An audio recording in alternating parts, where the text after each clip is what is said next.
Good morning, everyone. Sound like an old schoolmaster.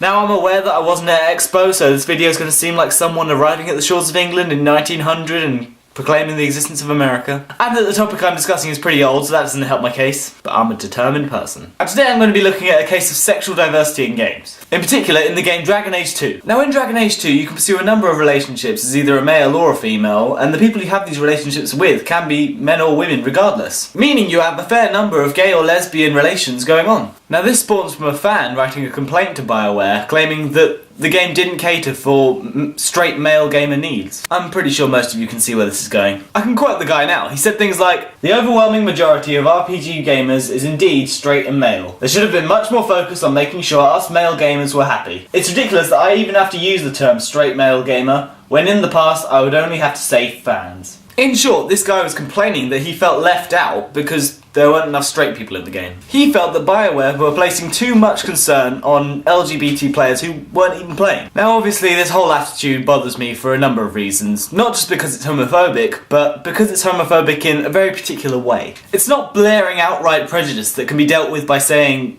well, anything. It's this weird masked prejudice that kind of tries to use this twisted common sense to make itself seem better. This guy is obviously expressing discomfort at other ways of life being accounted for, while still trying to make it seem like his view is just. Now just for the sake of it, I think there are a number of ways you can pick his argument apart. Now firstly, he seems really adamant about the fact that the majority of gamers are probably male and straight.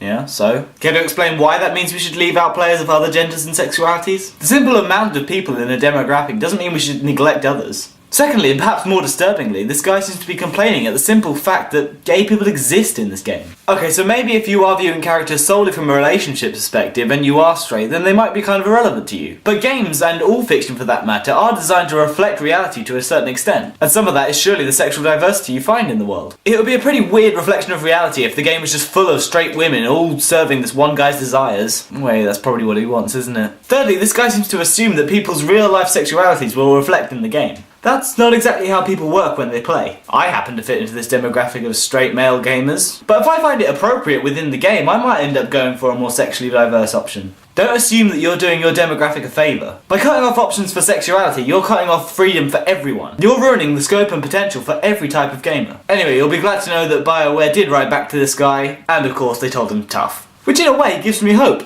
It kind of shows that that selfish, ignorant demographic is actually diminishing, and the industry is starting to see it as less of a market. In turn, this paints a bright future for diversity in games. Anyway, I hope you've appreciated my thoughts today, and please, leave your opinion. Thank you ever so much for watching, and I'll see you next time.